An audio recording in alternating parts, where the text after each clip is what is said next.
Last class में कहां तक हो गया था? अच्छा, मेंडलिज्म स्टार्ट कर दिया था, है ना? हमने बच्चों मेंडलिज्म स्टार्ट कर दिया था। उस मेंडलिज्म के अंदर आप लोगों को यह समझा दिया था कि मेंडल ने किस पी प्लांट पर वर्क किया था, पी प्लांट पर वर्क किया था। फिर हमने समझा था उसने इतने सालों तक वर्क क्यों हिडन रहे और उसे सक्सेस क्यों मिली थी। अब पी प्लांट में उसने कितने कैरेक्टर लिए थे उनके बारे में हम समझे। अगर हम पी प्लांट में देखें तो पी प्लांट में यहां पर तो बच्चों में लिख रहा हूं कौन कौन से कैरेक्टर उन्होंने लिए थे। इसमें डोमिनेंट कौन सा है और रिसेसिव कौन सा है, इसको बच्चों हमें समझना है कि डोमिनेंट कौन सा है और रिसेसिव कौन सा है। कैरेक्टर, डोमिनेंट और रिसेसिव। इन कैरेक्टर के अंदर सबसे पहला कैरेक्टर हम ले लेते हैं प्लांट की हाइट। अच्छा, प्लांट हाइट में आप लोग सभी बताइएगा डोमिनेंट कौन सा होता है? टॉल। और रिसेसिव? ड्वार्फ। ये तो सभी जानते हैं कि टॉल डोमिनेंट है, ड्वार्फ रिसेसिव है। अगले नंबर पे हम लेते हैं और वो है फ्लावर कलर। अच्छा, पी प्लांट में अगर हम फ्लावर कलर की बात करें, दो तरह के फ्लावर कलर आते हैं। एक तो आते हैं बच्चों वॉयलेट और दूसरा आता है व्हाइट। तो violet and white. Next number पे आता है फ्लावर पोजीशन। फ्लावर पोजीशन में डोमिनेंट, एक्सियल और रिसेसिव, टर्मिनल। टर्मिनल जो होता है यहां पर ये बच्चों रिसेसिव होता है। इसी तरह से अच्छा, एक्सियल का मतलब होता है कि एक्सिस पे लगा होना, और टर्मिनल का मतलब एकदम टिप पे। एकदम टिप पे है तो टर्मिनल, और इसे एक्सिस में लगा है तो एक्सियल। इसी में ही अगले नंबर पे आता है और वो है पोड का कलर। अच्छा, पी प्लांट में पोड का कलर आप ही बताओ कौन कौन से हो सकते हैं? पोड कलर यहां पर हो सकता है ग्रीन और येलो। अच्छा, कौन डोमिनेंट है? ये पोड जानते हो? इसी पोड को, मटर की जो फली होती है, मटर की फली को हम कह सकते हैं फ्रूट भी। अगर आपसे पूछे पी प्लांट में फ्रूट कलर, ये ग्रीन डोमिनेंट, येलो रिसेसिव। घर से बच्चों अपने से कहा जाता है कि जाके मटर की फली लेके आओ, मार्केट से मटर की फली लेके आते हैं। बताओ ग्रीन ले जाओ कि येलो? अरे ग्रीन लेके जाएंगे, येलो ले जाएंगे तो घर वाले चाटे मारेंगे क्या लाया। तो हम ग्रीन वाली जो होते हैं ये बच्चों यहाँ पर कैसा होता है? डोमिनेंट। इसी तरह से पोड का शेप। हाँ, इस शेप में दो तरह के होते हैं। इसमें एक आता है बच्चों इन्फ्लेटेड और एक आता है कॉन्स्ट्रिक्टेड। कौन सा डोमिनेंट है? हाँ, इन्फ्लेटेड जो होता है ये डोमिनेंट होता है, और कॉन्स्ट्रिक्टेड मतलब एकदम ऐसे पिचकी सी होती है, वो बच्चों रिसेसिव होता है। इन्हीं में अगला आता है और वो है सीड का कलर। अच्छा, सीड कलर में डोमिनेंट येलो और रिसेसिव ग्रीन। अब बच्चों एक बात यहां पर, ये बात आप ध्यान दीजिएगा, अगर हम सीड की बात करें तो पी प्लांट के सीड सबने देखे। जब आप मटर के सीड देखते हो कौन से कलर के होते हैं? ग्रीन। लेकिन हमने तो यहाँ पर येलो को डोमिनेंट बता रखा है। येलो तो हमें दिखता ही नहीं, जब फिर भी हमने येलो को डोमिनेंट बता रखा है, क्योंकि एग्जैक्टली हम जो बात कर रहे हैं वो एक तो सीड कलर की बात कर रहे हैं, और दूसरा ये भी हम तब बात कर रहे हैं जब वो बी का जो सीड है पूरी तरह से मेच्योर हो जाना चाहिए। आप जो देखते हो वो इमेच्योर फॉर्म में देखते हो। कब देखना है हमें? जब वो मेच्योर हो जाए। और एग्जैक्टली हम देखेंगे तो मान लीजिए बच्चों ये बी है, तो बी का जो सीड होता है, इस सीड में ये जो कवरिंग होती है, इस कवरिंग को कहा जाता है सीड कोट कलर।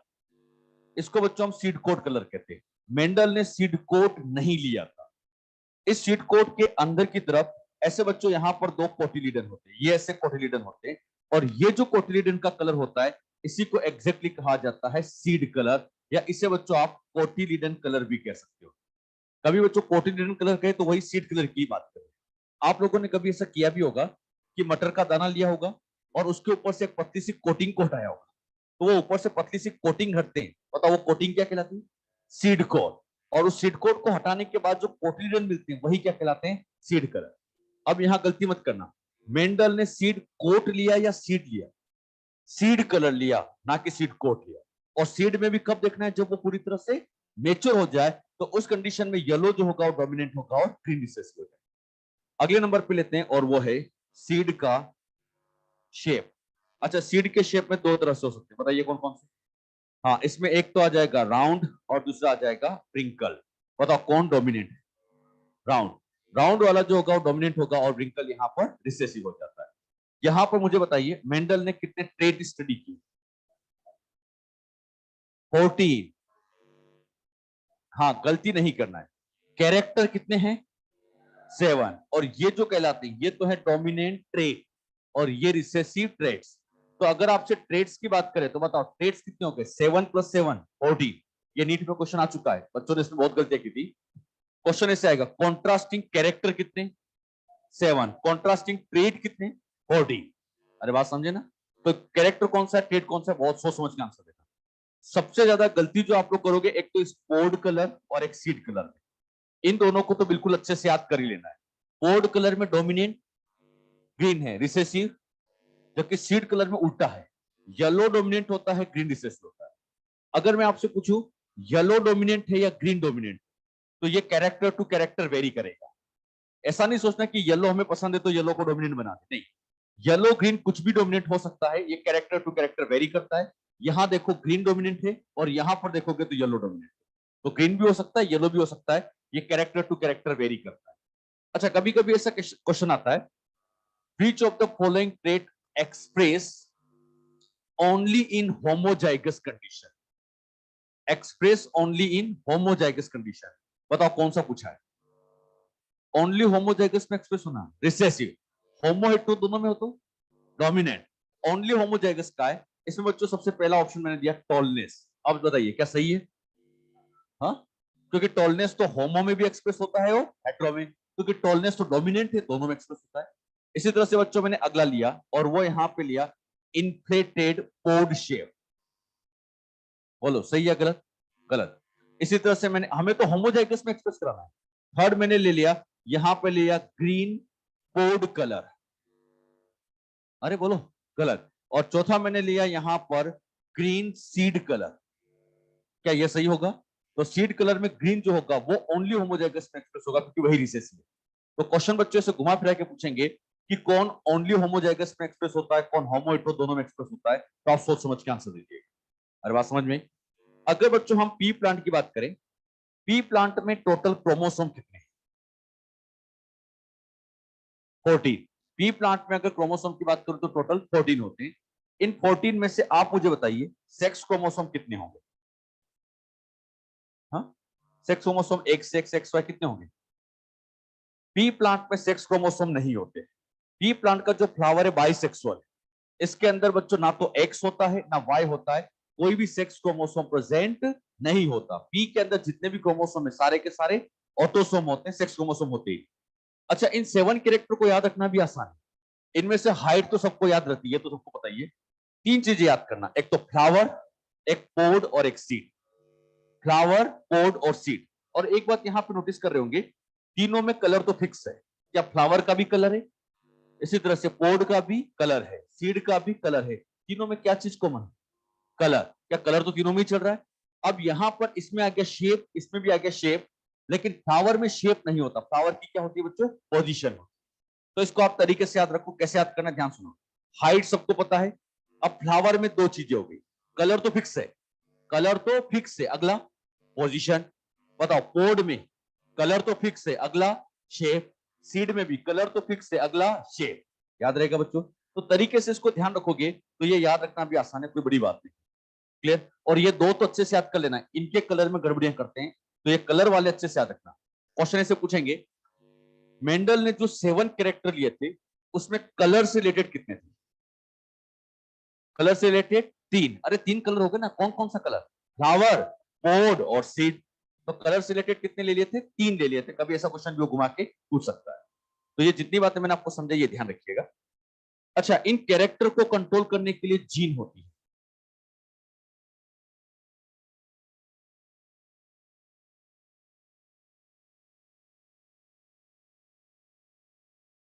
कैरेक्टर को कंट्रोल करने के लिए जीन होती है और पी प्लांट में टोटल क्रोमोसोम 14 है। अब मैं इसकी जीन बनाऊं तो यहां पर ये क्रोमोसोम 1 है, तो इसके जैसा बच्चों मैंने एक क्रोमोसोम और 1 बनाया। अच्छा 1 को 2 बार बनाया क्योंकि हम सब जानते हैं पी का जो प्लांट होता है वो डिप्लॉइड है। अरे 2n लिखा है ना, डिप्लॉइड है तो एक जैसे कितने क्रोमोसोम होंगे, तो इसी तरह से ये क्रोमोसोम 2 तो ये 2, ये क्रोमोसोम 3 तो ये 3, ये क्रोमोसोम नंबर 4 तो ये 4, ये क्रोमोसोम नंबर 5 तो ये 5, ये 6 तो ये 6, और ये क्रोमोसोम 7 तो यहां पर भी ये 7। ऊपर हो गए 7 क्रोमोसोम, नीचे हो गए 7, टोटल बोलो 14। इन 14 में से आप बताओ सेक्स क्रोमोसोम कितने। एक भी नहीं। मैंने आपको कहा सेक्स क्रोमोसोम नहीं होते, सेक्स क्रोमोसोम अपसेट होते हैं, सारे के सारे यहाँ पर ऑटोसोम। अब आप सभी बच्चे जानते हैं क्रोमोसोम का ये एक छोटा सा पार्ट, ये छोटा सा पार्ट जो आरएनए बनाता है, क्या ये जीन कहलाता है? अच्छा ये क्या है बच्चों? जीन। बताओ जीन से क्या बनेगा? आरएनए। आरएनए से प्रोटीन मतलब एंजाइम, क्या एंजाइम सबस्ट्रेट को प्रोडक्ट में चेंज करेगा, और इससे अल्टीमेटली यहां पर बन गया फ्लावर कलर। अब यहां देखिएगा, इस फ्लावर कलर को लाने के लिए क्या ये जीन रिस्पॉन्सिबल है? तो बताओ फ्लावर कलर की जीन किस क्रोमोसोम पे जुड़ी है? क्रोमोसोम नंबर 1 पर। ये जो फ्लावर कलर है इसकी जीन क्रोमोसोम नंबर 1 पे है। इसी क्रोमोसोम नंबर 1 पर एक जीन और यहां होती है, और ये जो जीन है ये कंट्रोल करती है सीड के कलर को। फ्लावर कलर को भी कंट्रोल करती है और सीड कलर। तो फ्लावर कलर सीड कलर की जीन क्रोमोसोम नंबर फर्स्ट पे। 2 और 3 पर जीन नहीं है, कलर इन कैरेक्टर की जीन नहीं है। क्रोमोसोम नंबर 4 पर यहां पर एक जीन है, और वो जीन है प्लांट के हाइट की। इसी तरह से इसके ठीक नीचे, इसके जस्ट नीचे यहां पर एक जीन है, और ये है पोड का शेप। थोड़ी सी और डिस्टेंस पर यहां पर एक जीन और बैठी है, और ये जीन होती है फ्लावर की पोजीशन। इसी तरह से क्रोमोसोम नंबर 5, यहां पर एक जीन बैठी है, और ये है पोड का कलर। और क्रोमोसोम नंबर 7 पर यहां पर एक जीन बैठी है, और वो है सीड के शेप। अब आप लोग ये बताइए, मेंडल ने जितने भी कैरेक्टर लिए, 7 कैरेक्टर लिए, उनकी जीन किस किस क्रोमोसोम पे? काउंट करो। 1 4 5 7, कौन कौन से नंबर? 1 4 5 7। तो 1 4 5 7 पे है। अब अच्छे से डायग्राम में देख के बताना, क्रोमोसोम 1 पर कितने कैरेक्टर की जीन है? 5 पर, 4 पर, 4 पर 3, 5 पर 1, और 7 पर 1। तो यहां 1 2 3 4 5 6 7, ये इस तरह से बच्चों 7 हो गए। याद रखना नंबर कौन कौन सा था? 1 4 5 7। एक बात आप नोटिस करोगे, यहां पर अगर मैं इस एक कैरेक्टर को लेकर स्टडी करूं, मान लीजिए मैं एक कैरेक्टर को स्टडी करूं, तो ऐसे क्रॉस को कहा जाता है मोनोहाइब्रिड क्रॉस। एक कैरेक्टर को लेकर क्रॉस करना, मोनोहाइब्रिड। बताओ इसकी स्टडी, मोनोहाइब्रिड। इसकी स्टडी, तो कितने कैरेक्टर है? तो मेंडल ने कितने मोनोहाइब्रिड क्रॉस की? 7। अब बच्चों हम समझने के लिए बस एक ही समझेंगे, समझते टाइम केवल हम हाइट को समझेंगे, लेकिन मेंडल ने ऐसे 7 मोनोहाइब्रिड क्रॉस परफॉर्म किए थे, और सातों के सातों में उसे सेम रिजल्ट मिला था। अब हम सीखेंगे केवल एक ही। मोनोहाइब्रिड का मतलब एक कैरेक्टर लेना। अच्छा मैंने यहां से लिया बच्चों फ्लावर कलर, इस अकेले की स्टडी कहलाती है मोनोहाइब्रिड। इसी तरह से मैंने यहां पर ले लिया हाइट, इस हाइट की स्टडी ये भी अपने आप में बन जाएगी मोनोहाइब्रिड। बताओ ये मोनोहाइब्रिड है, ये मोनोहाइब्रिड है, दोनों को अगर मैं साथ में ले लूं तो दोनों को मिला के क्या डायहाइब्रिड कहेंगे? डायहाइब्रिड का मतलब दो कैरेक्टर, जैसे एक कैरेक्टर ये लिया, एक कैरेक्टर लिया, दोनों को मिला के डायहाइब्रिड। फिर मैंने लिया फ्लावर कलर, इसके साथ मैंने प्लस किया पोड का शेप। बताओ ये क्या है? डायहाइब्रिड। मैंने यहां पे लिया सीड कलर, मैंने यहां पे लिया फ्लावर कलर के साथ, फ्लावर कलर के साथ यहां पोड का शेप लिया। इसी तरह से मैंने लिया सीड कलर, और इस सीड कलर के साथ मैंने लिया फ्लावर पोजीशन। बताओ ये भी क्या है? डायहाइब्रिड। ऐसे अगर मैं दो दो के कॉम्बिनेशन बनाता जाऊं, तो ऐसे टोटल कॉम्बिनेशन 21 बनते। दो दो के से कॉम्बिनेशन बनाते जाएं, क्या मिलते जाएंगे? 21। जैसे यहां पर मैंने हाइट को ले लिया, प्लस हाइट के साथ मैंने ले लिया पोड का शेप, क्या ये भी डायहाइब्रिड है? अच्छा दो दो लेना, जैसे एक ये दो को लेना डायहाइब्रिड, इन दो को लेना डायहाइब्रिड, इन दो को लेना डायहाइब्रिड, इन दो को लेना डायहाइब्रिड, दो दो के कॉम्बिनेशन बनाए, क्या कहलाते हैं? डायहाइब्रिड। मेंडल ने, अच्छा यहां पर ऐसे मैं टोटल डायहाइब्रिड बनाऊं तो ऐसे डायहाइब्रिड 21 बनते। मोनोहाइब्रिड कितने बनते? 7। डायहाइब्रिड, मेंडल की किस्मत यहां अच्छी थी कि मेंडल ने सारे 21 डायहाइब्रिड क्रॉस नहीं किए। मेंडल ने सारे 21 डायहाइब्रिड क्रॉस नहीं किए, उसने जितने भी डायहाइब्रिड क्रॉस किए थे एग्जैक्टली वो कैरेक्टर लिए थे जिनकी जीन अलग अलग क्रोमोसोम पे थी, और वो बाय चांस उसने ले ली, किस्मत मान दो बस वो, कि किस्मत से उसने ऐसे कैरेक्टर को डायहाइब्रिड को स्टडी किया जिनकी जीन अलग है। अब ध्यान से देखो, यहां पर ये जीन फ्लावर कलर की है और ये हाइट की है। बताओ सेम क्रोमोसोम पे है अलग? अलग। इन दोनों को ले लिया। इसी तरह से फ्लावर कलर के साथ पोड का शेप, इन दोनों को ले लिया। तो मेंडल ने जितने भी डायहाइब्रिड लिए, बताओ कौन सा ले लिए?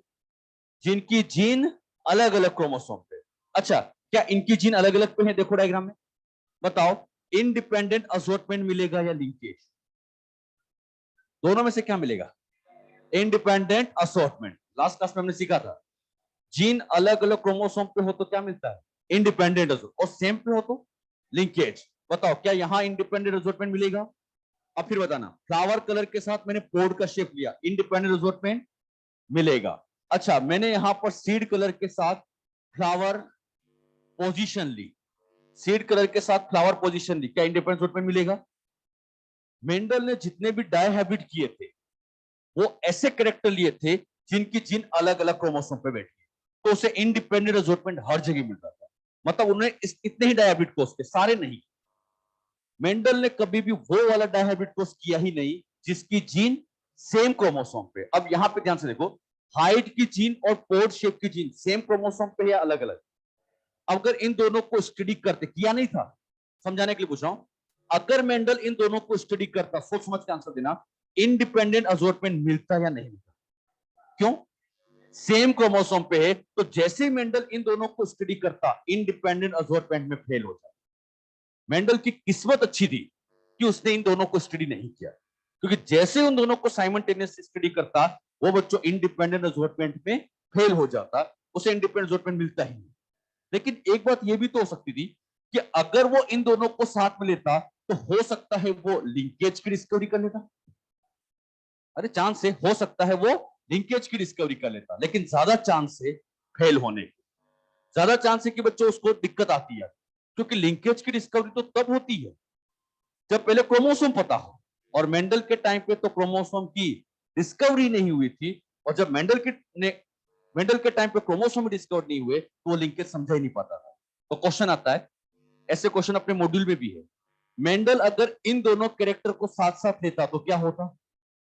इंडिपेंडेंट असॉर्टमेंट को वो नहीं समझा पाता, या दूसरा चांस है लिंकेज डिस्कवर करता, लेकिन मैं कहूंगा ज्यादा चांस है कि वो फेल हो जाता, ज्यादा चांस फेल होने के। क्लियर? आप बच्चों इन कैरेक्टर को फटाफट बना भी लीजिए, क्रोमोसोम पे बना लीजिए ताकि समझने में आसान हो जाए। क्या मेंडल ने सारे 21 डायहाइब्रिड कोर्स किए थे? हाँ, नहीं किए थे। मोनोहाइब्रिड तो सारे साथ किए थे, लेकिन डायहाइब्रिड सारे नहीं किए। फिर डायहाइब्रिड उसने कौन से किए थे? जिनकी जीन अलग अलग क्रोमोसोम पे, सेम वाला उसने नहीं लिया, बस वो किस्मत से नहीं लिया।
एक लाइन लिखिएगा,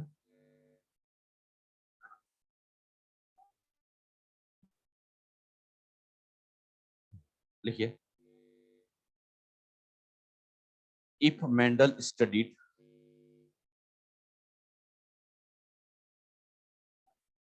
if Mendel studied plant height and pod shape, if Mendel studied plant height and pod shape, character simultaneously, then first he would not be he would not be able to, he would not be able to explain, he would not be able to explain independent assortment, he would not be able to explain independent assortment. और दूसरा, he might be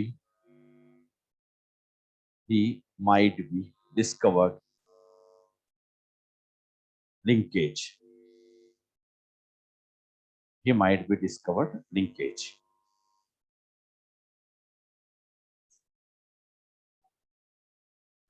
दो बातें होती, clear? अच्छा, Mendel को बच्चों ब्रिंकल seeds मिले थे, उसके पीछे क्या रीजन होता है? तो उसके पीछे एक एंजाइम की कमी के कारण ऐसा होता है। मेंडल को दो तरह के सीड्स देखने को मिले थे, एक तो मिलता है बच्चों राउंड और दूसरा मिलता है ब्रिंकल। ये बच्चों ब्रिंकल है। दोनों में डिफरेंस इतना सा होता है कि जो राउंड सीड होते हैं इसके अंदर एक एंजाइम प्रेजेंट होता है जिसका नाम है एसबीई। एसबीई का full form starch branching enzyme, starch branching enzyme. अगर बच्चों स्टार्च ब्रांचिंग एंजाइम प्रेजेंट है, ये एंजाइम अगर प्रेजेंट है तो बताओ सीड का शेप कैसा बनेगा? राउंड। लेकिन अगर ये एंजाइम एसपीई एंजाइम एब्सेंट है तो इससे सीड का जो शेप बनेगा वो रिंकल बनेगा। राउंड और रिंकल बनने के पीछे डिफरेंस समझ में आया? बताओ, एसबीई प्रेजेंट तो राउंड और एसबीई एब्सेंट तो रिंकल। क्लियर? तो ये भी लिखो, एसबीई प्रेजेंट राउंड, एसबीई एब्सेंट रिंकल।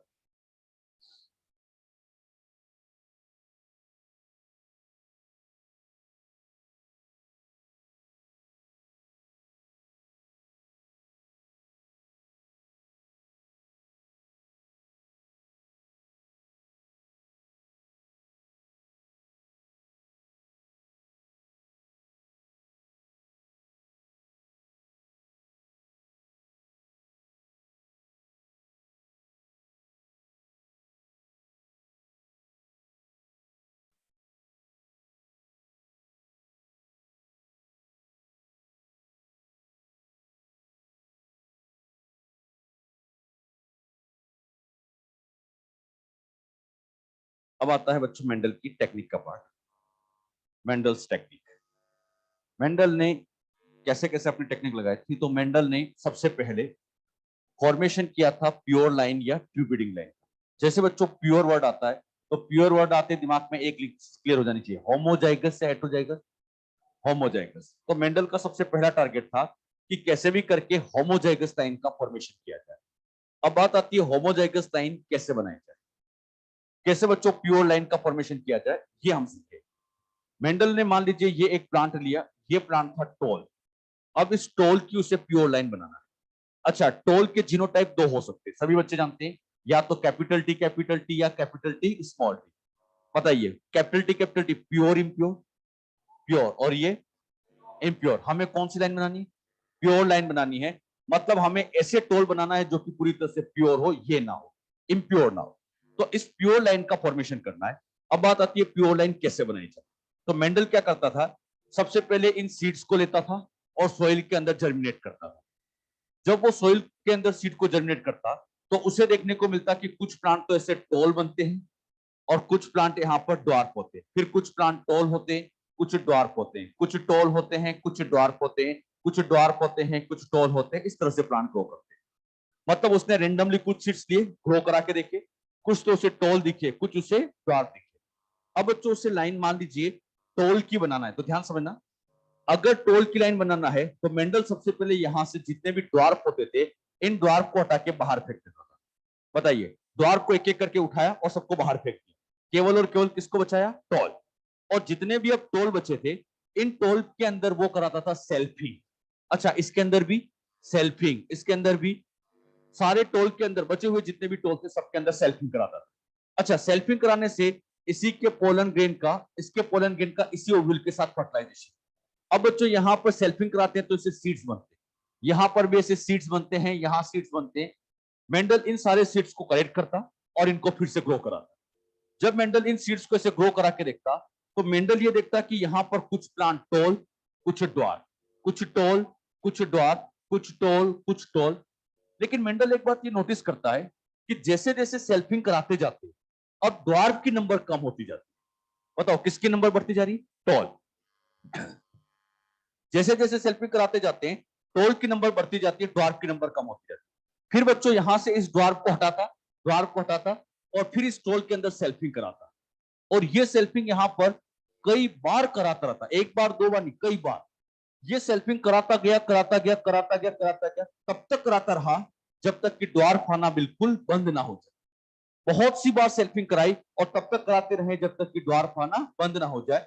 उसने ग्रो करके देखा सारे के सारे टोल आ रहे हैं। बताओ ड्वार्फ आना बंद, मतलब यहां पे ड्वार्फ आना बिल्कुल बंद हो गया। फिर बच्चों सारे के सारे टोल थे, इनकी फिर सेल्फिंग कराई और फिर देखता है कि सारे के सारे टोल है। बताओ ड्वार्फ आना बंद हो गए। तो बताओ इनका जीनोटाइप श्योर है कैपिटल टी, क्योंकि अगर बच्चों कैपिटल टी स्मॉल टी होता और जैसी सेल्फिंग कराते तो क्या कुछ ना कुछ तो ड्वार्फ मिलते। मैंने क्या कहा, ड्वार्फ आना बंद हो गए, इसका मतलब ये कैपिटल टी, अब ड्वार्फ आ ही नहीं रहे। अच्छा इसका जीनोटाइप बोलो, capital T capital T capital T capital T capital T capital T capital T capital T. सोच समझ के बताना, ये वाला प्लांट प्योर इम्प्योर, ये ये ये लाइन का नाम प्योर लाइन। अरे बात समझे ना? तो क्या मेंडल ने प्योर लाइन बनाई? ये जो प्योर लाइन बनाई इसके लिए सेल्फिंग कराया या क्रॉस, एक बार या कई बार? तो continuous selfing plus selection, toll को सिलेक्ट करता क्या, तो सेल्फिंग प्लस सिलेक्शन से फाइनली किसका फॉर्मेशन होता है? प्योर लाइन का फॉर्मेशन होता है। और ये प्योर लाइन एक बार में नहीं, बहुत सी बार जब हम लोग सेल्फिंग कराते हैं तब प्योर लाइन बनती है। अच्छा ये प्योर लाइन तो किसकी बना दी? टोल की। अब मेंडल चाहता था ड्वार्फ की लाइन बनाए, तो ड्वार्फ की लाइन बनाना तो वैसे ही बहुत आसान होता है। जरा सोचिए, अगर ड्वार्फ की लाइन बनाना है तो मेंडल ने क्या किया? टोल लिया, ड्वार्फ लिया, टोल लिया, ड्वार्फ लिया, टोल लिया। बताओ किसकी लाइन बनाना है? तो इस बार उसने क्या किया? टोल को बाहर फेंक दिया, ये टोल जितने भी थे सबको बाहर फेंक दिया। अब जितने भी ड्वार्फ बचा इनकी सेल्फिंग कराई। अब सोच समझ के जरा ध्यान से आंसर देना। सेल्फिंग कराएंगे, सीड्स बनेंगे, जैसे सीड्स को ग्रो करेंगे बताओ टोल या ड्वार्फ? यहां, यहां, यहां। अच्छा टोल क्यों नहीं आ रहे? क्योंकि ये तो वैसे ही प्योर होता है। अरे तो वैसे ही स्मॉल टी है, बताओ इसकी सेल्फिंग कराएंगे तो क्या वैसे ही स्मॉल टी आएगा? तो क्या एक बार में बताओ ये स्मॉल टी ये स्मॉल टी बताइए प्योर इम्प्योर लाइन का नाम, तो प्योर लाइन एक बार में ही तैयार हो। कहने की मेरी इतनी सी बात है कि डोमिनेंट की लाइन बनाने में टाइम लगता है, जबकि रिसेसिव की लाइन तो एक बार में ही तैयार हो जाती है, क्योंकि रिसेसिव तो ऑलरेडी प्योर ही होता है। अरे बात समझ में बेटे? तो बताओ किसकी लाइन बनाने में टाइम लगता है? डोमिनेंट। रिसेसिव की तो लाइन एक बार में तैयार हो जाती है, वो तो ऑलरेडी प्योर ही रहता है। अब बच्चों आप लोग सभी यहां पर ध्यान समझिएगा, यहां पर एक खास बात यह आई, हमने हाइट के रिस्पेक्ट में दो लाइन बनाई। अगर हम हाइट की बात करें तो हाइट के रिस्पेक्ट में हमने एक तो टोल की लाइन बनाई और एक ड्वार्फ की लाइन बनाई। कितनी लाइन बनती? दो। तो हाइट के रिस्पेक्ट में दो लाइन। अब बताना फ्लावर कलर में कितनी बनेगी? दो बनेगी, एक तो वॉयलेट की और दूसरी व्हाइट। किसमें टाइम लगेगा? अच्छा सीड के शेप में भी दो बनेंगे, कौन कौन सी? राउंड और रिंकल। किसमें टाइम लगेगा? बताओ हर कैरेक्टर की कितनी लाइन? हर कैरेक्टर की ऐसे कैरेक्टर कितने? तो टोटल लाइन 14। तो क्वेश्चन बहुत इंपॉर्टेंट, मेंडल ने कितनी ट्रू ब्रीडिंग लाइन बनाई और ये 14 कैसे बन गई?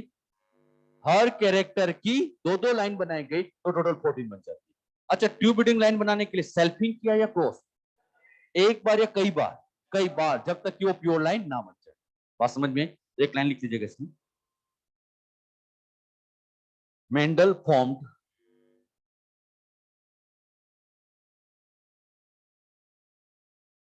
ये मेंडल की टेक्निक में पहली स्टेप बता रहे हैं ना, step 1 formation of true breeding line. इसमें लिखिएगा Mendel formed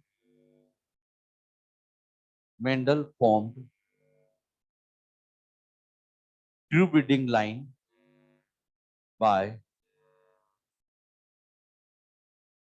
Mendel formed the true breeding line by continuous selfing and selection.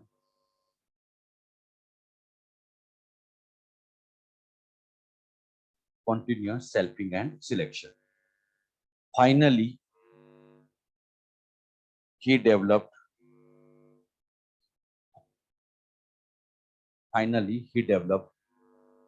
14 Finally, he developed 14 true breeding line of. Finally, he developed 14 true breeding line of garden pea plant. Finally, he developed 14 true breeding line of garden pea plant.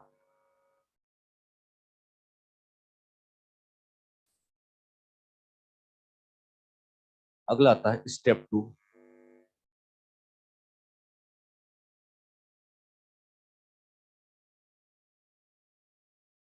Cross among the selected pure parents. अब Mendel बच्चों पहले तो pure line बनाता था, फिर pure line बनाने के बाद उनके बीच में क्रॉस कराता था. अब ये क्रॉस कैसे होता है इसको हम समझेंगे.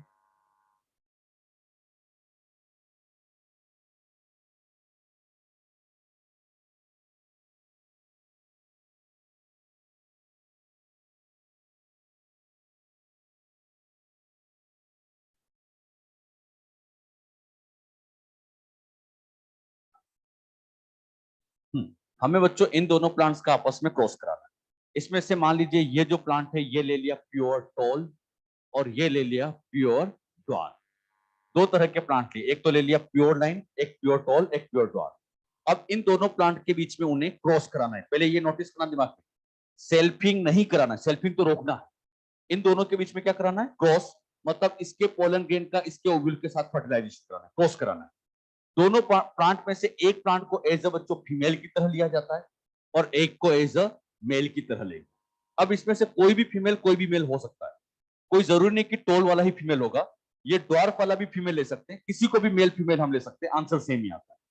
अब बच्चों इनमें से क्या करना है, जिसको आपने एज अ फीमेल पेरेंट की तरह लिया है, सबसे पहले इस प्लांट के अंदर में से एंथर को काटेंगे. एंथर को काटने के इस स्पेशल स्टेप का नाम लिखा जाता है इमैस्कुलेशन. बताओ इमैस्कुलेशन का मतलब एंथर को रिमूव करना.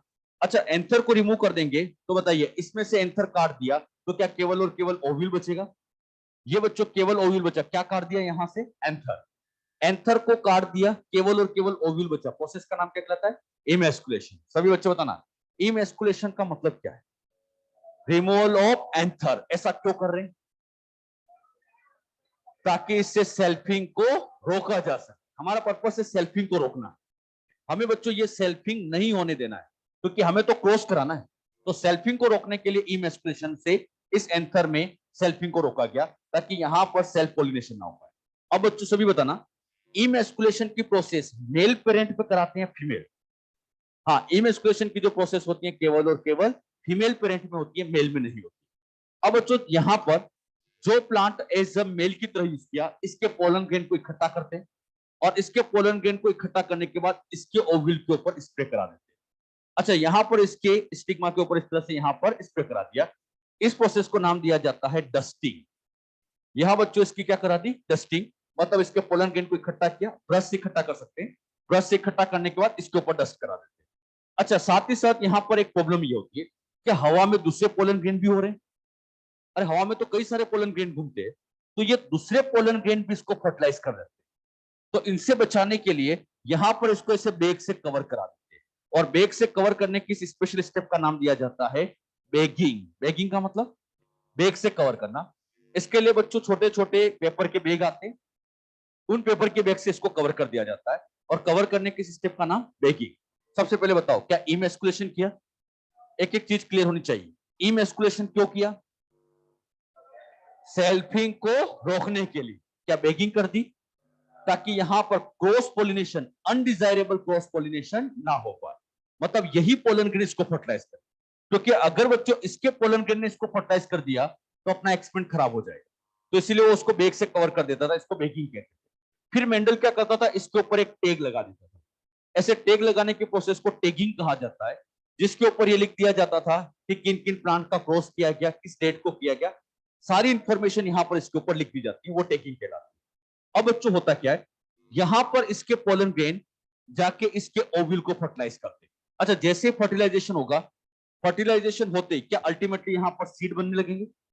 थोड़े टाइम बाद देखोगे तो जहां पर बच्चों अभी आप लोगों को ये फ्लावर दिख रहा था, यहां पर आप लोगों को अभी फ्लावर दिख रहा था, तो इसी फ्लावर वाली जगह मटर की फली तैयार हो जाती है, यानी पोड बन जाती है। यानी जहां फ्लावर होता है, अरे वही तो फली बनेगी, और इसी फली के अंदर यहां पर अल्टीमेटली आ जाते हैं सीड्स। ये बच्चों यहां पर ऐसे सीड्स का फॉर्मेशन हो जाता है। अच्छा, इन सीड्स में सभी बच्चे बताना, क्या टोल के कैरेक्टर हैं? अरे है। क्या ड्वार्फ के भी हैं? मतलब ये पेरेंट्स से और ये उनकी अगली जनरेशन है। अगली जनरेशन लाने के लिए इनके ये गैमिट्स बने, फर्टिलाइजेशन हुआ और अगली जनरेशन में चेक कर रहे हैं। अच्छा, यहां पर किस किस के कैरेक्टर है? दोनों के हैं। अरे टोल के फीचर भी आ रहे हैं, ड्वार्फ, अरे दोनों के तो क्रॉस करा रहे हैं, तो यहां से टोल के फीचर भी आ रहे हैं, ड्वार्फ के फीचर भी आ रहे हैं। तो मेंडल ने यही सोचा कि हम इन दोनों का क्रॉस करा दें तो दोनों के फीचर आए। तो अब उसने क्या किया, ये जो सीड्स बने थे, यहां पर पहले तो इस पोड को पूरी तरह से ड्राई किया, सुखाया। सुखाने के बाद इस पोड को यहां से कट किया, जितने भी सीड्स थे उन सारे सीड्स को सिस्टमेटिकली यहां पर ग्रो कराया, काउंट करके उनको ग्रो कराया। एक भी सीड वो खाता नहीं, अगर बच्चे एक भी सीड खाएगा तो एक्सपेरिमेंट खराब हो जाएगा। तो बताइए, यहां पर 4 सीड है तो 4 के 4 ग्रो करा के देखिए। जब इसको ग्रो करा के देखा तो मेंडल देखता है कि ये प्लांट बनता है टोल, ये प्लांट बनता है टोल, ये प्लांट बनता है टोल, और ये प्लांट भी बनता है टोल। मुझे बताइए, हमने क्रॉस किस किस का किया था? टोल और ड्वार्फ का। लेकिन इनकी जो अगली जनरेशन आई, इसमें ये प्लांट क्या टोल है? ये भी टोल, ये भी टोल, ये भी टोल, क्या सारे टोल आए? सारे टोल आए, और इस जनरेशन को नाम दे दिया गया F1 जनरेशन। एफ का मतलब होता है फैलियल, फिलियल का मतलब होता है उत्तराधिकारी, सक्सेसिव। तो ये पेरेंट्स है और ये उनके उत्तराधिकारी आ गए, तो उन्हीं उत्तराधिकारी को क्या कहा जाता है? फाइलियल या फिलियल जनरेशन, F1 जनरेशन कहा जाता है। अच्छा, F1 में मुझे बताओ, क्या ड्वार्फ है? F1 में एक भी प्लांट ड्वार्फ नहीं आया। F1 में सारे टोल आए, जितने भी प्लांट थे सारे के सारे टोल आए। तो ये वाले टोल इन पेरेंट्स के साथ तो सिमिलरिटी शो कर रहे हैं, लेकिन इसके साथ नहीं। तो बताओ, F1 जनरेशन दोनों पेरेंट के साथ सिमिलर होती है, एक के, केवल एक के सिमिलर। और इस F1 को लाने के लिए सेल्फिंग किया गया या क्रॉस? क्या हमने इन दोनों का क्रॉस कराया? तो F1 लाने के लिए यहां पर एग्जैक्टली क्या किया जाता है? क्रॉस। तो क्रॉस कराने के बाद ये बच्चों F1 जनरेशन आती है। अब मेंडल चाहता था कि नहीं, F1 से मैं F2 जनरेशन लाऊं। अब बात आती है F2 जनरेशन कैसे लाया जाए। तो F2 जनरेशन लाने के लिए यहां पर बच्चों अब कराया जाता है सेल्फिंग। और मैं तो ये कहूंगा F2, F3, F4, F5 आगे के कितने भी जनरेशन लाओ, सब सेल्फिंग से आए। बस इतना याद रखना, F1 क्रॉस से और उसके आगे की सारी जनरेशन सेल्फिंग से आती। अच्छा, यहां पर बच्चों सेल्फिंग कराना है, सोच समझ के आंसर देना। सेल्फिंग कराना है तो मुझे बताइए, यहां पर क्या इसके एंथर को काटें? क्या इमेस्कुलेशन करें? अच्छा, एंथर को क्यों नहीं काट रहे? क्योंकि अगर एंथर को कट कर दिया तो फिर सेल्फिंग कैसे हो? अरे बात समझ में? मतलब यहां पर बस इसको पेपर से कवर कर देते, और इवन कवर नहीं भी करोगे तब भी आप सभी जानते हैं कि पी प्लांट में नेचुरली सेल्फिंग ही होती है, अरे कोस्ट होता ही नहीं। तो यहां पर इसके पोलन ग्रेन इसी के ओव्यूल को फर्टिलाइज करेंगे। बताओ, इसमें भी क्या होगी? सेल्फिंग। इसमें भी, इसमें भी, सबके अंदर सेल्फिंग कराएंगे। सेल्फिंग करने के बाद क्या सीड्स बनेंगे? फिर इन सीड्स को निकालेंगे और ग्रो करा के रखेंगे। अच्छा, अब ग्रो होंगे तो अगली जनरेशन आ जाएगी, और ये अगली जनरेशन बनेगी F2। मेंडल ने जब F2 जनरेशन में ग्रो करा के देखा तो वो देखता है कि कुछ प्लांट तो टोल, कुछ प्लांट टोल, कुछ प्लांट टोल, लेकिन कुछ ड्वार्फ भी है। फिर वही, कुछ प्लांट टोल, कुछ प्लांट टोल, कुछ प्लांट टोल, लेकिन कुछ ड्वार्फ भी आते। बताओ, F2 में कौन कौन से प्लांट है? टोल भी आए और ड्वार्फ भी आए। अब मेंडल एक एक प्लांट को काउंट करता था कि टोल कितने, ड्वार्फ कितने। अच्छा, काउंट करें, बताओ टोल कितने? 1 2 3 4 5 6, और ड्वार्फ कितने? तो F2 जनरेशन में मेंडल ने अपनी डायरी में लिख दिया कि टोल और ड्वार्फ जब मैंने काउंट किए तो टोल तो मिले 6, ड्वार्फ मिले 2, रेशो निकालो। तो 3:1 रेशो इस तरह से आता है। ये 3:1 रेशो कैसे आता है, कुछ समझ में आया? मतलब जितने भी प्लांट थे सबको काउंट किया और रेशो निकाला तो 3:1 रेशो आता है। अब बच्चों, ये जो 3:1 रेशो आया है, ये अप्रोक्स होता है, ये थोड़ा बहुत प्लस माइनस हो सकता है। जैसे मान लीजिए, यहां पर ये टोल और ड्वार्फ में हम निकालते, यहां पर ये 90 है, ये 30 है, रेशो बोलो। अरे 3:1 ही है, लेकिन हो सकता है कि यहाँ 19 हो और ये 89 हो, तब भी रेशो 3:1। एक हाथ प्लांट तो बच्चों गाय खा जाती है ना, तो थोड़ा बहुत तो यहाँ पर कम ज्यादा हो सकता है। तो रेशियो यहाँ पर अप्रोक्सीमेटली 3:1 चलता है। बात समझ में? अच्छा, F2 लाने के लिए सेल्फिंग या क्रॉस? F3 के लिए F4, तो फिर क्रॉस कब कराते हैं? F1 के लिए। तो बस F1 लाने के लिए सेल्फिंग होती है, बाकी सब में क्रॉस किया जाता है। अब ये सब मेंडल ने क्रॉस करके देखा था, प्रैक्टिकली देखा गया। तो प्रैक्टिकली देखा, F1 में सारे टॉल, F2 में टॉल भी आए और ड्वार्फ भी आए, और किस रेशो में आए? 3:1 के रेशो में आए। अरे बात समझ में? इमेस्कुलेशन करने का पर्पस क्या है? हाँ, सेल्फ पॉलिनेशन को रोकना। और बेकिंग का पर्पस अनडिजायरेबल क्रॉस को रोकना। अरे बात समझ में? जल्दी से बना लो इसको।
और ये भी ध्यान रखना बेटा, सेल्फ इमेस्कुलेशन कौन से प्लांट में की जाती है? जो मेल पेरेंट है या फीमेल पेरेंट? इसमें अरे बायसेक्सुअल में भी जिसको हमने एज ए फीमेल बनाया, एज ए मेल बनाया? फीमेल, जिसको फीमेल पेरेंट की तरह बनाते हैं उसी में ही इमेस्कुलेशन किया जाता है।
ध्यान दीजिए बच्चों, मोनोहाइब्रिड क्रॉस कराना है। मोनोहाइब्रिड क्रॉस का मतलब होता है कि जिसमें एक कैरेक्टर ले या दो ट्रेड्स की स्टडी करना, उसी को हम मोनोहाइब्रिड क्रॉस कहते हैं।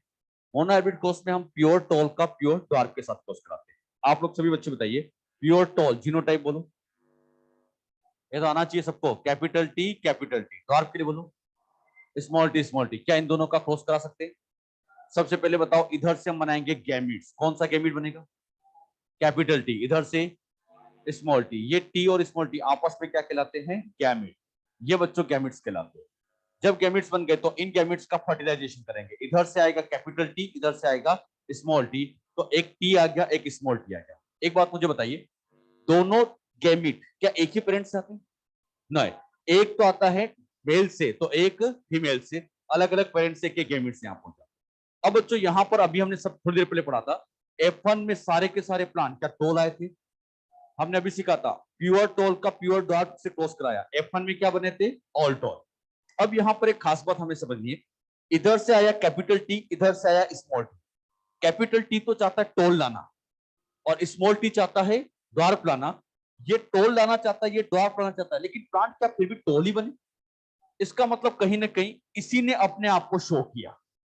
अच्छा, इसने शो किया तभी तो टोल बने, और ये अपने आप को शो नहीं कर पाया। तो बताओ, हेट्रोजाइगस में दोनों शो होते हैं या एक?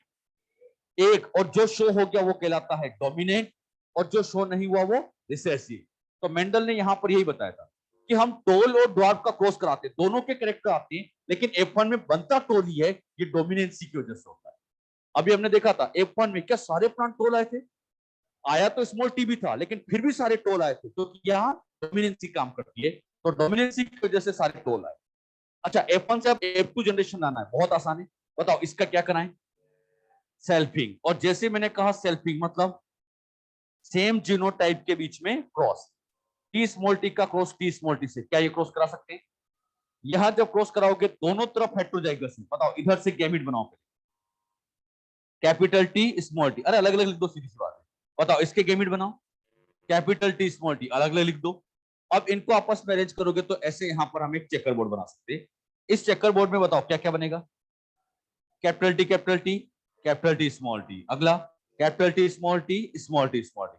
सभी बच्चों बताना, tall dwarf, tall tall tall. क्या ड्वार्फ भी आ गया? बताओ टॉल कितने आए और ड्वार्फ? रेशो बोलो, ये 3:1 रेशो कौन सी जनरेशन का है? तो अब बच्चों में F2 जनरेशन में कुछ कंक्लूजन आपसे पूछूंगा। इन F2 जनरेशन, मेरा पहला क्वेश्चन, फिनोटाइपिक रेशियो बोलो बच्चों क्या आएगा? फिनोटाइपिक रेशियो मतलब किस किस के बीच का रेशियो? टॉल और ड्वार्फ या टी स्मॉल टी? टॉल और ड्वार्फ। अरे ये फिनोटाइप है और ये क्या है? जीनोटाइप। तो फिनोटाइपिक रेशियो मतलब टॉल वर्सेस ड्वार्फ का रेशियो। और आप लोग ये बताइए, टॉल कितने दिख रहे हैं? 3, और ड्वार्फ कितने दिख रहे हैं? 1। रेशियो क्या गया? 3:1। तो 3:1 रेशियो आ जाता है। इसी में मेरा अगला क्वेश्चन, और वो है जीनोटाइपिक रेशियो। क्या निकाल सकते हो? जीनोटाइपिक रेशियो मतलब किस किस के बीच का? Capital T capital T, capital T small T, small T small T.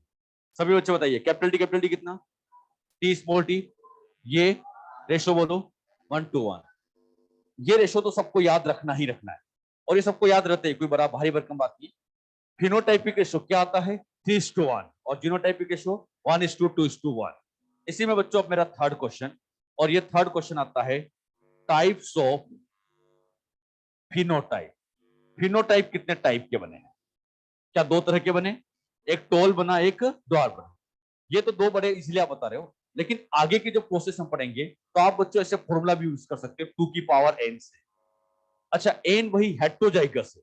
मुझे बताओ F2 लाने के लिए हमने इसका क्रॉस कराया, तो बताओ यहां हेट्रोजाइगस कितना है? 1। तो n की वैल्यू 1 पुट करोगे, 2 की पावर 1 इज इक्वल टू 2। तो यहां पर फिनोटाइप 2 है।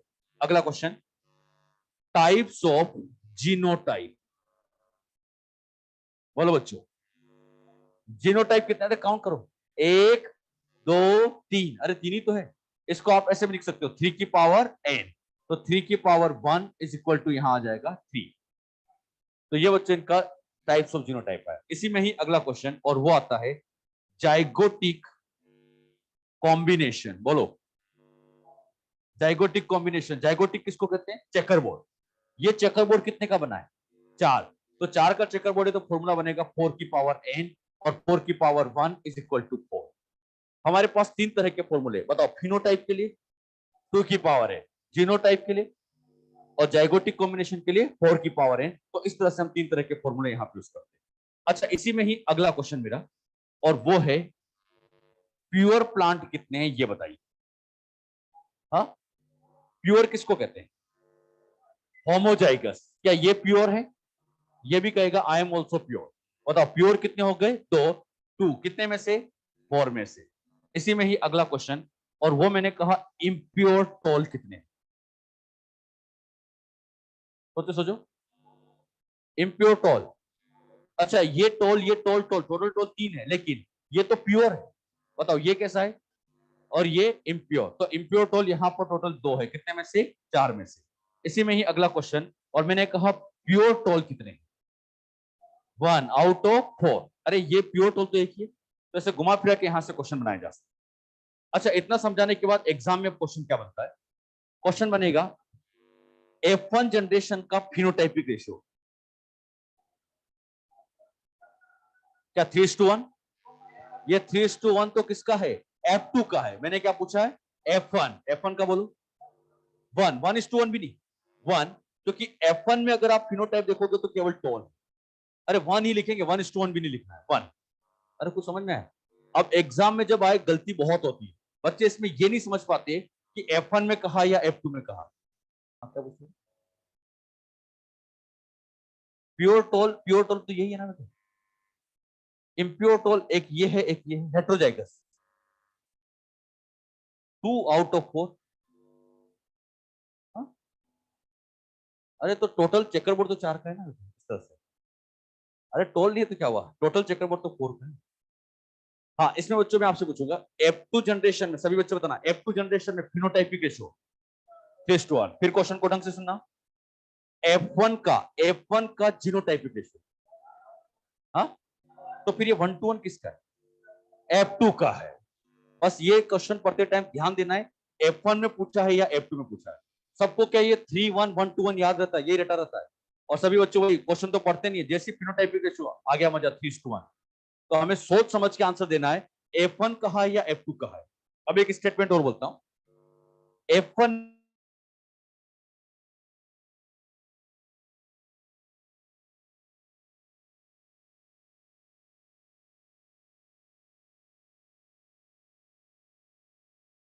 में जितने आपको समझ के आंसर देना। क्लियर? अच्छा, यहां पे बच्चों अगर मैं ऐसे कहूं, कितने होमोजाइगस से कितने हेट्रोजाइगस निकाल सकते हैं? मैं आप लोगों से होमोजाइगस, होमोजाइगस का मतलब होता है प्योर, और हेट्रोजाइगस मतलब इम्प्योर। प्योर और इम्प्योर, इनका बच्चों में यहां पर परसेंटेज आपसे पूछता हूं और हर जनरेशन निकालेंगे। सबसे पहले आप लोग मुझे बताइए पेरेंट्स के अंदर, मैं नहीं बताऊंगा, सब आपको बताना, खुद सोचो।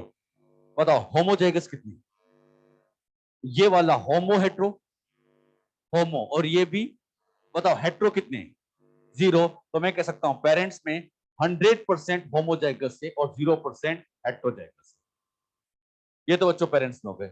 अब हमें पेरेंट्स से F1 जनरेशन लानी है। बताओ पेरेंट्स से F1 का लाना, क्या यहां पर क्रॉस किया या सेल्फिंग? जैसे हमने क्रॉस किया, अब बताओ F1 जनरेशन आई, कैपिटल टी स्मॉल टी, होमो हेट्रो। हाँ, तो बताओ यहां होमोजाइगस कितना और हेट्रो? तो एक बहुत अच्छा कंक्लूजन निकला, जैसे ही क्रॉस कराते हैं, क्रॉस कराते ही होमोजाइगोसिटी कम हो जाती है और हेट्रोजाइगोसिटी क्या बढ़ जाती है? बताओ क्रॉस कराने पर क्या बढ़ता है? हेट्रोजाइगोसिटी बढ़ती है।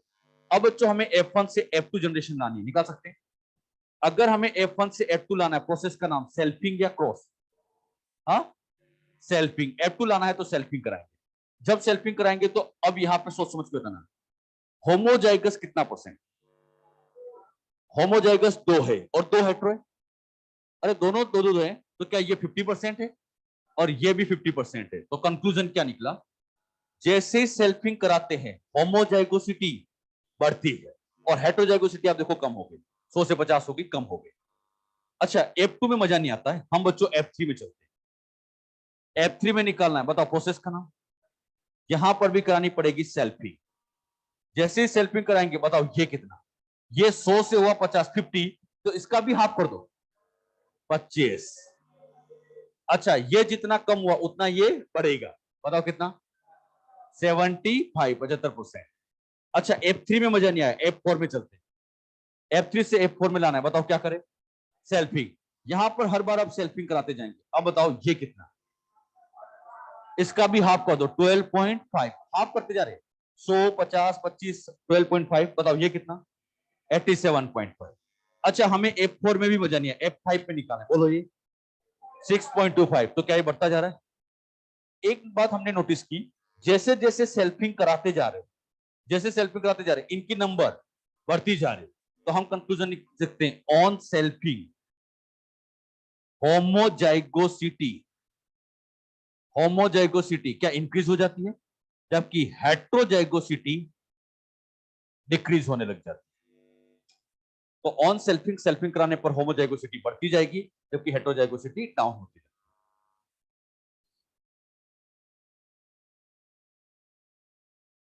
हाँ, हेट्रोजाइगोसिटी इसमें तो इनके लिए तो ये है ना, पेरेंट्स तो ये है ना, तो लेकिन एक तरफ ही काउंट करना होता है। जब भी आप काउंट करो सेल्फिंग है ना, तो हमेशा एक तरफ का काउंट करो।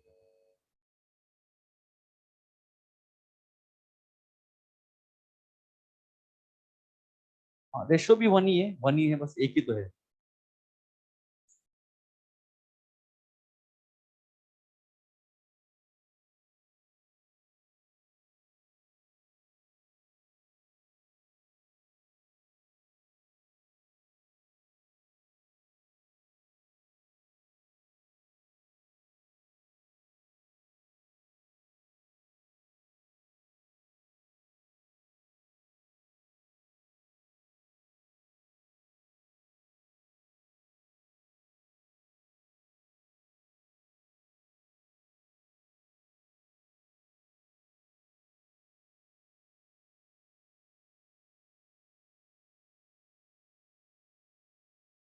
ये सारे कंक्लूजन वैसे आपको सबको याद भी रहते हैं, ये सब तो सबको याद भी रहते हैं, तो ध्यान भी रखना है, इंपॉर्टेंट। मोनोहाइब्रिड कोर्स आपके एनसीईआरटी में अच्छे से लिखा भी है, तो आप ध्यान रखिएगा।